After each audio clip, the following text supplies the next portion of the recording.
Hello, aspirants. So I hope you all are good and fine. Let's start. As I have already told you, that we will complete a political science and international relation course as soon as possible. So right now I have already completed few topics. If you want, you can check in my description. Link is already mentioned. First and second thing is that I have completed Western political thought and I have completed ideology. In ideology I have completed few topics and this is my last topic. ठीक है, तो आज हम feminism पढ़ लेंगे. तो ये feminism मेरा लास्ट टॉपिक है. फिर उसके बाद आइडियोलॉजीज कंप्लीट हो जाएगी. फिर उसके बाद democracy, equality and states and all political theory, वो हम आगे आगे कवर करते जाएंगे. ठीक है, सो लेट स्टार्ट. ठीक है, फेमिनिज्म. और फेमिनिज्म का जैसे वर्ड है feminism, this is an ideology. ठीक है, ये आइडियोलॉजी है, बट इसके पीछे की बैकग्राउंड क्या है थोड़ा इसके बारे में समझेंगे. और फेमिनिज्म क्यों ज़रूरी है, what, where, when and how, की इसमें इसको क्वेश्चन आइडियोलॉजी पे ये चीज़ें लगाओ. तो फेमिनिज्म कहाँ से ड्राइव्ड हुई, क्या ज़रूरत पड़ी. ड्राइव्ड इसलिए हुई क्योंकि कहीं ना कहीं सप्रेस किया जा रहा था वुमेन्स के राइट्स को. तो वुमेन ने wave of feminism I. First जो मैरी वुलक्राफ्ट आई थी, उन्होंने बोला कि वीमेंस के जो इकोनॉमिकल राइट्स है वो सप्रेस किए जा रहे हैं. फिर सेकंड वेव आई, फिर पॉलिटिकल वगैरह, वुमेन सफराज, फिर थर्ड वेव आई. तो उसी के कारण हम धीरे धीरे समझते जाएंगे. तो लेट स्टार्ट. फेमिनिज्म क्या है. फेमिनिज्म मतलब कि ये एक टाइप का बिलीफ सिस्टम है. ठीक है, बिलीफ सिस्टम मान लो, बिलीफ सिस्टम जिसमें वुमेन्स बोलती थी कि जैसे जो उनके राइट्स है ना, वो क्या किए जा रहे थे, सप्रेस किए जा रहे थे. और ये एक मतलब कि पैट्रियार्कल एंड जेंडर इक्वालिटी और डिस्क्रिमिनेशन ऑफ, मतलब जैसे पैट्रियार्कल सोसाइटी है उसमें क्या हो रहा है कि वुमेन्स को ऑलरेडी कमज़ोर बताया जा रहा है as compare to man. But naturally both genders have equal potential. ठीक है, उनका क्या मानना था फेमिनिस्ट का. बट वुमेन को कमज़ोर दिखाया जा रहा है और उनके ऊपर बहुत ज़्यादा अत्याचार की जा रही है, मतलब बहुत ज़्यादा अत्याचार किया जा रहा है और उनको सप्रेस्ड किया जा रहा है. वो क्यों किया जा रहा है, रीज़न क्या है. Because both gender are equal. Why male dominate women. तो ये आवाज़ उठाई और ये आइडियोलॉजी ड्राइव्ड हुई, उसको हम बोलते हैं फेमिनिज्म. तो अच्छे से आपको समझ आ गया होगा. तो जैसे बोला जाता है कि women should have right all type of rights and opportunities. ठीक है, और all types of right and opportunity, equal educational rights मिलना चाहिए, वोटिंग राइट्स मिलना चाहिए. तो आगे आगे हम पढ़ते जाएंगे. और जैसे international relation and science, feminism offer alternative lenses to understand politics. ठीक है, politics and foregrounding gender and central category of analysis. ठीक है, और जैसे ये इसकी जो फेमिनिज्म है इसको फर्दर कैटेगराइज कर दिया था liberalism, realism, Marxism and even democratic theory में. इनको फर्दर कैटेगराइज कर दिया था. जैसे लिबरलिज्म वालों का क्या मानना था, और रियलिज्म, मार्क्सिज्म. ठीक है, और ये डेमोक्रेटिक थ्योरी, इसको हम नीचे डिफाइन कर लेंगे अच्छे से. अब हिस्टोरिकल फाउंडेशन और एवोल्यूशन देखेंगे. जैसे फर्स्ट वेव ऑफ फेमिनिज्म है, ठीक है ना, जो तुम्हारे फर्स्ट वेव ऑफ फेमिनिज्म है इसमें आ जाते हैं तुम्हारी Mary वुलस्टोनक्राफ्ट.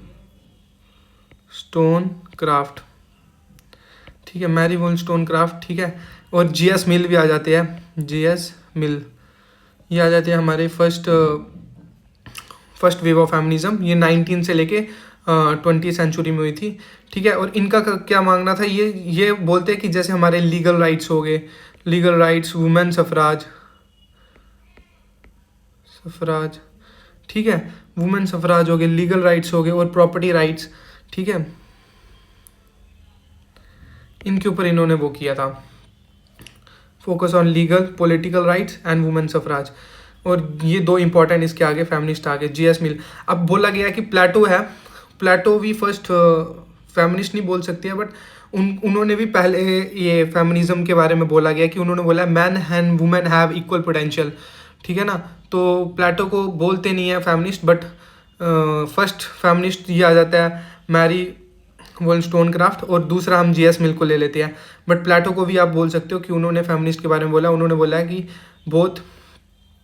Both man and women have equal potential. ये बोला था इक्वल पोटेंशियल. ठीक है, तो फिर सेकंड वेव ऑफ फेमिनिज्म आ गई। तो सेकंड वेव ऑफ फेमिनिज्म जैसे स्कॉलर्स ध्यान रखना है कि फर्स्ट वेव का टाइम था 19 से 20 सेंचुरी के बीच में, फिर उसके बाद अर्ली 19 स्टार्ट और उसके बीच में 20 बीच में जो फेमिनिस्ट आए थे। फिर सेकंड वेव आई थी फेमिनिस्ट की 1960 से 1980 के बीच में। और इसके बाद में दो स्कॉलर्स इनफ है, मतलब जैसे सैमुअल डी ब्यूगो पहला आ जाता है, साइमन डी ब्यूगो, BEAVUIOR, ठीक है, सैमुअल डी ब्यूगर, ठीक है। इनकी बुक थी द सेकंड सेक्स, ठीक है। और इनकी एक बात थी कि one should not born women, ठीक है, वन शुड बिकम वुमेन। उसको वो वुमेन पैदा नहीं हुई है, ये सोसाइटी ने उसको ट्रैप करके वुमेन के उसमें डाल दिया कि ये वुमेन है, ये कमज़ोर है, ये पिंक कलर के कपड़े लगाएगी। तो ये था इनका। और किताब थी सेकंड सेक्स, ये थी 1949 में, सेकंड सेक्स, ठीक है। और ये दी थी इन्होंने 1949 में, ठीक है।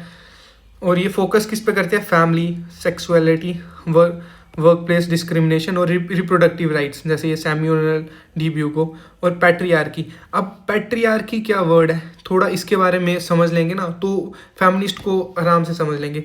पैट्रियार्की का मतलब आ जाता है, ये पैट्रियार्की जैसे मेल है, जो मेल जेंडर है वो डोमिनेट कर रहा है वुमेन पे। और पैट्रियार्की माइंडसेट ये कहता है कि मेल जैसे वुमेन को कुछ काम बाय द बर्थ करने चाहिए, जैसे खाना बनाना चाहिए, बिकॉज वो उनका मानना है कि वुमेन जो है वो बर्थ देती है बेबी को और उन्हीं का काम है फूड फीडिंग करना। और मेल है वो पैसे कमा के लाएंगे, और फीमेल है वो क्या करेगी, वो चूल्हा चौका करेगी, मतलब कि खाना वाना बनाएगी, हाउस मेकर का काम करेगी। This is a patriarchal mindset, ठीक है। पैट्रियार्की में क्या है कि जो मेल है वो डोमिनेट करता है फीमेल पे और उससे सारी अपना बातें हैं, अपना कहना मनवाता है। दिस इज पैट्रियार्की, मैंने आपको सिंपल वर्ड में समझा दिया। अब जो पैट्रियार्कल सोसाइटी है, अब देखा जा रहा है over the period of time womens are getting, मतलब वुमेन्स को क्या मिल रही है, they are getting education, they are getting equal status, ठीक है। और उनको प्रॉपर्टी में भी राइट्स मिल रही है, उनके राइट टू प्रॉपर्टी सारा कुछ बराबर। और पहले ये मानना था कि जो मेल है, कम्युनिटी का मेल है, उसको ही मतलब कि वही वंश चलाएगा।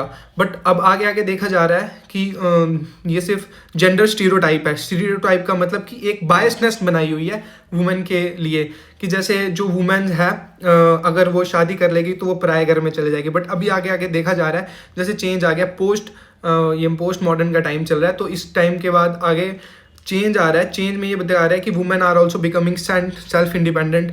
और जितने भी ये फोर्सेस है, जैसे आर्मी में ले लो, नेवी में ले लो और एयरफोर्स में ले लो, और womens are becoming a part of it. और फ्लाइंग ऑफिसर्स भी काफ़ी वुमेन्स बन रही है। और क्योंकि because of lack of education ना, तो ये चीज़ें होने लगी। अब आने वाले टाइम में over a period of time it will overcome. तो आगे हम चलते हैं, थर्ड वेव है। थर्ड वेव 1990 ऑनवर्ड्स थी, ठीक है। और थर्ड वेव के जो इम्पोर्टेंट स्कॉलर्स थे उनको हम एक बार थोड़ा पढ़ लेंगे। और जैसे थर्ड वेव थी ना, जो थर्ड वेव है, थर्ड वेव में देखा गया है कि ट्रांजिशन आया था और ट्रांजिशन के थ्रू चेंज के थ्रू हल्का हल्का सा चेंज आ गया। जैसे स्टार्टिंग में ये जो लीगल मतलब कि right to vote, right to property, और जो फर्स्ट और सेकंड वेव थी ना, इसमें क्या था कि जो हाई क्लास और मिडिल क्लास, ये दो ही क्लासों को इन्होंने क्या किया था, ऐड किया था। बट आगे आगे देखा गया कि बहुत जितनी भी क्लासेस थी उनको भी ऐड किया गया है, ठीक है। और अब जैसे ये थर्ड वेव आ गई। जो थर्ड वेव है, इसकी जो स्कॉलर्स थे उनका नाम था बेल हुक, ठीक है। और इन्होंने जैसे बताया हुआ है कि कुछ जैसे 2-3 राइट्स है that should be given to women, और उनके ऊपर उन्होंने वॉइस ली थी। जैसे फिर ये रेशियल डिस्क्रिमिनेशन हो रहा था तो उनके ऊपर, और डाइवर्सिटी और फेमिनिस्ट एक्सपीरियंस, ठीक है। ये उसके बाद जैसे चेंज आते गया ना, तो इन्होंने देखा कि माइनर एजुकेशनल राइट्स, जैसे इसमें इन्होंने फोकस किया था एजुकेशनल राइट्स पे, एजुकेशनल राइट्स, ठीक है। और जो माइनर राइट्स बचे थे वो फिर उनको उसकी आवाज़ उठाई। अब फोर्थ वेव आ गई, ये 2010 ऑनवर्ड्स आ गई, ठीक है। और इसमें क्या था, LGBTQ प्लस कम्युनिटी भी इन्वॉल्व हुई। जैसे इन्होंने क्या किया, डिजिटल एक्टिविज्म मतलब कि सोशल मीडिया का यूज़ करके इन्होंने पार्ट लिया और उसमें बताया कि और ज़्यादा से ज़्यादा इसमें थर्ड जेंडर भी ऑल्सो इसमें पार्ट लिया। और थर्ड जेंडर फूकोल्ट जो थे वो भी थर्ड जेंडर में आए थे, और उन्होंने बताया था कि जैसे लेस्बियन और गे है उनके भी राइट्स बनते हैं कि वो भी अपने आप को जैसे फेमाइन कल्चर से रिलेट कर रही है। और #MeToo ये जुड़ा था, #MeToo मूवमेंट्स थी। और एक दो मूवमेंट्स थी जिसमें जैसे #HeSheFor, ठीक है, #HeSheFor था, ये जुड़ा गया था। तो इसके भी ये 2-3 थे। एक स्कॉलर था इसका, रोनी रॉक्सेनगे, ये इसका स्कॉलर था। फिर अब आ जाते हैं मेजर फेमिनिस्ट। जैसे हमने ये इसका एक बार पढ़ लिया, अब इसको भी आगे हमने फर्दर डिवाइड कर लिया है कि जो फेमिनिस्ट है ना वो लिबरल है, रेडिकल है, मार्क्सिस्ट है, या पोस्ट फेमिनिस्ट है, और या इंटरसेक्शनल फेमिनिज्म। ये इनको भी हमने 3, 4, 5, 6, 7 किस्म में इनको हमने अगर फर्दर डिवाइड कर दिया है। सो ताकि फोकस, क्योंकि हर पर्सपेक्टिव फेमिनिस्ट का अलग था। जो लिबरल थी वो इक्वल राइट्स के बारे में मांग कर रही थी, ठीक है। जैसे ऑलरेडी मैंने बताया G.S. मिल थे, वो लिबरल थे, ठीक है। फिर रेडिकल फेमिनिस्ट, जैसे इसमें आ जाता है केट मिलेट थी, वो रेडिकल फेमिनिस्ट थी। और वो क्या मांग कर रही थी, वो आर्ग्यू जो पैट्रियार्की, वो कह रही थी कि patriarchy is one of the main problem for feminist. और उनका ये कहना था कि पैट्रियार्की की वजह से वुमेन्स को राइट नहीं दिए जा रहे हैं। वो बोल रहे हैं कि अर्ली जैसे एज 21 क्रॉस होती है, वुमेन्स की शादी करा दो और वो दूसरे घर पे चले जाएगी और उनका घर बनाएगी। ये पैट्रियार्कल अप्रोच थी, ये पैट्रियार्कल माइंडसेट था। और अब ये केट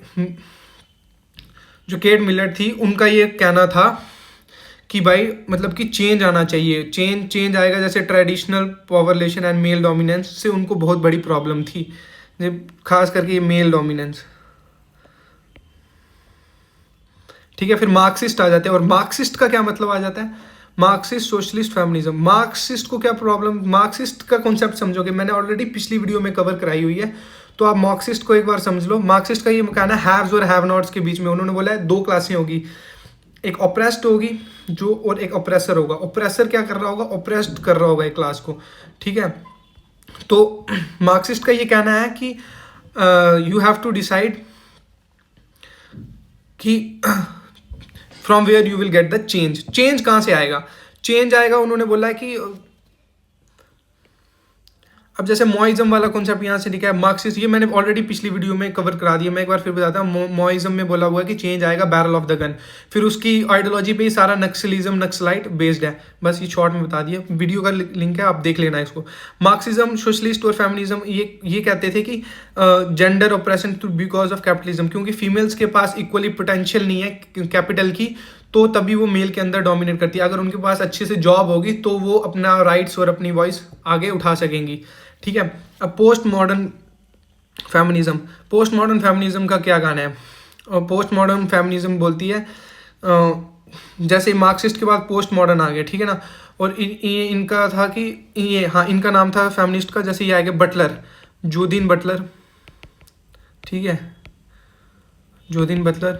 और मतलब इन्होंने बोला था जेंडर एज अ डिस्क्रूसिव कंस्ट्रक्शन, ठीक है, यह आ जाता है जूडिथ बटलर। फिर उसके बाद आ जाता है तुम्हारा इंटरसेक्शनल फेमिनिज्म। तो इंटरसेक्शनल फेमिनिज्म में इन्होंने बोला हुआ कि जैसे रेस, क्लास, और इसको आगे फर्दर ये तुम्हारा जैसे थर्ड वेव ऑफ फेमिनिज्म में आ जाती है। बेल हुक भी जो है इसी की फेमिनिस्ट में आ जाती है। 5-6 फेमिनिस्ट की मैंने बता दिया और इनकी आइडियोलॉजी बता दी। और इंटरनेशनल रिलेशन में फेमिनिज्म, ये PYQs आए हुए ऑलरेडी मैंने नीचे कवर किए हुए हैं। और इन्होंने बताया हुआ कि जैसे feminist scholars critique of realism, ठीक है ना,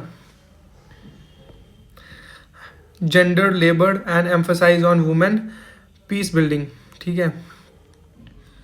तो realism, critique of realism, broaden security, highlighted gender labour. और देखा गया कि जैसे फेमिनिज्म है, फेमिनिज्म का मेन कॉन्सेप्ट ड्राइव हुआ था 18 और प्लेटो थे फर्स्ट फेमिनिस्ट थे। उन्होंने अपने वर्क में बताया हुआ है कि जो मैन है और वुमेन है they are equally capable and they have equally potential,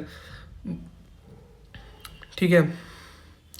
और क्रिटिसिज्म ऑफ फेमिनिज्म, क्रिटिसिज्म की इसने बोला हुआ है जैसे वेस्टर्न बाइज, ठीक है, एसेंशियलिज्म, ये मैं ऑलरेडी ये टर्मिनोलॉजीज है मैंने जो की हुई है।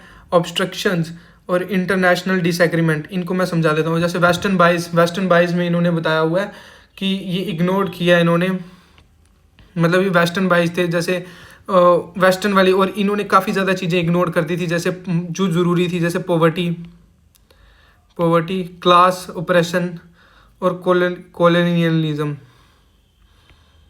क्लास ऑपरेशन, ठीक है।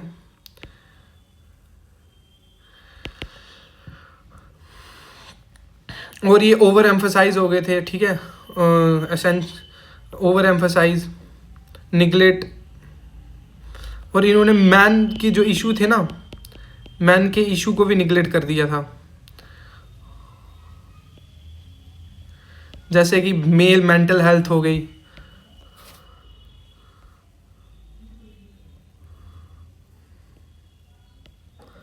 निगलेक्ट, मैन इशू निगलेक्ट,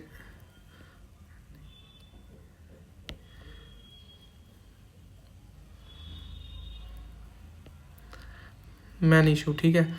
फिर उसके बाद सोसाइटल प्रेशर,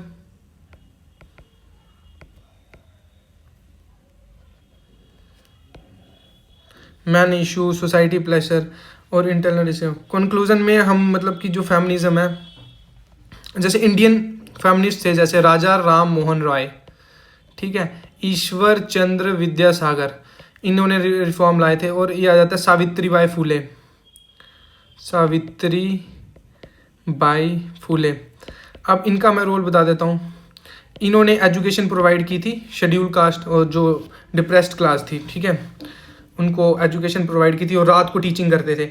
और राजा राम मोहन राय ने एलिमिनेट कर दिया था जैसे सती प्रथा, इसको बैन किया था इन्होंने, ठीक है। ईश्वर चंद्र सागर ने एजुकेशनल रिफॉर्म लाए थे।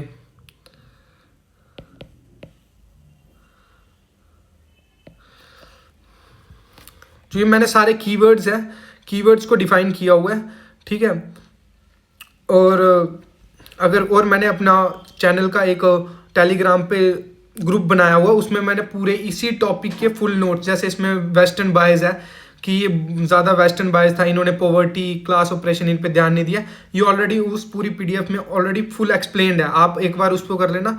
और ये मैं छोटी से छोटी वीडियो बनाना चाहता हूँ और अच्छे से एक्सप्लेन करना चाहता हूँ, उसीलिए कंटेंट अगर कम हो रहा है तो आप कंटेंट के अगर आप कंटेंट चाहते हो तो मैंने ग्रुप में बनाया हुआ है, वहाँ से आप कॉन्टैक्ट ले सकते हो जितना भी कंटेंट चाहिए आपको।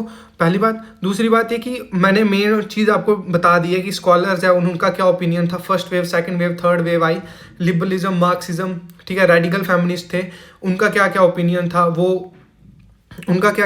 और वो कैसे चेंज चाहते थे सोसाइटी में, ये मैंने एक्सप्लेन करा दी। यही बेसिक है, ठीक है।